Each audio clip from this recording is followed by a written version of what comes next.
Hello friends, welcome to my another new blog. এটা হচ্ছে অম্বুবাচীর blog. যেহেতু আমি গুয়াহাটি থাকি, তো প্রতিবার অম্বুবাচী মেলায় ভাবি যে এবারই লাস্ট, আর যাব না, এত কষ্ট। কিন্তু প্রতিবারই মায়ের টানে চলে যায় ছুটে।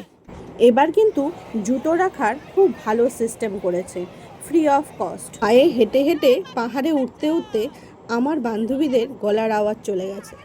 আমাদের সাথে সাথে প্রচুর হাজার হাজার লোক নীলাচল পাহাড়ে ওঠা শুরু করলো। আমরা গেছিলাম প্রায় 9-10 জনের মতন। তারপর ডিভাইড হয়ে 3 ভাগ হয়ে গেছে।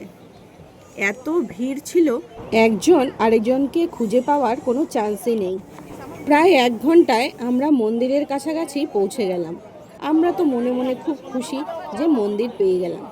বাট এখান থেকেই তো টুইস্ট শুরু হলো। কাহানি अभी বাকি হ্যাঁ দোস্ত, আগে আগে দেখো হোতা হ্যায় ক্যা। এইবার এত হাজার হাজার পাবলিক মন্দিরের রাস্তায় না উঠিয়ে পাণ্ডু পোর্টের রাস্তার দিকে নিচে নামিয়ে দিল। আই এম তো অবাক বন্ধু, কি হচ্ছে আমাদের সাথে।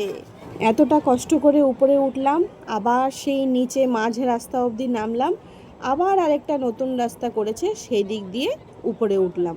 মন্দিরের মেন রাস্তা ওঠা অবধি সব কিছু ঠিকঠাক ছিল, মানে যেমন পুলিশ প্রশাসন ব্যবস্থা বলুন, মেডিকেল ব্যবস্থা বলুন, বা যেটা ভান্ডারা, জল, খাবার, প্রচুর সুব্যবস্থা ছিল, যেটা অম্বুবাচী মেলাতে প্রোভাইড করা হয়। এতটা উপরে ওঠার পর আবার যখন নিচে নামিয়ে দিল, তারপর নিচে নামিয়ে আবার যখন উপরে ওঠা শুরু করলো মন্দিরের রাস্তায়, তখন সবাই ক্লান্ত, সবাই রাস্তায় বসে ঘুমিয়ে আছে। কি করবে, উপায় নেই।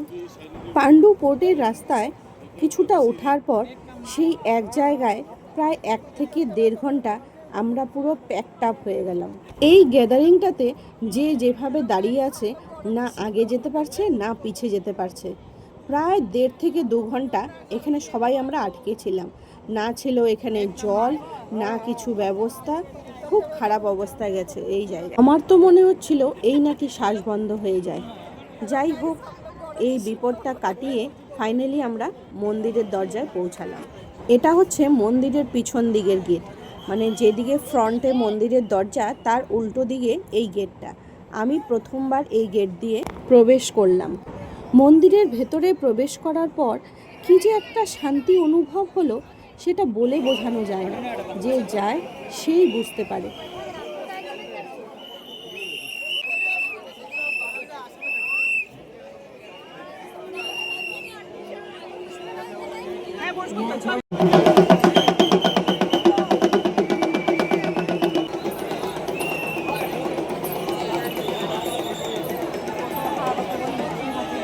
যদিও এই সময় মন্দিরের দরজা বন্ধ থাকে, তারপরও মন্দিরের ভিতরে লোকের লোকারণ্য।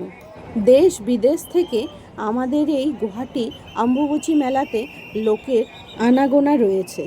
মন্দিরের চারপাশে সাধু সন্ন্যাসীরা নাম জপ ধ্যান করছে যে যার মতে। মন্দিরের চারিপাশটা নানান রঙের লাইট, ফুল দিয়ে খুব সুন্দর করে সাজানো হয়েছে মন্দিরটাকে।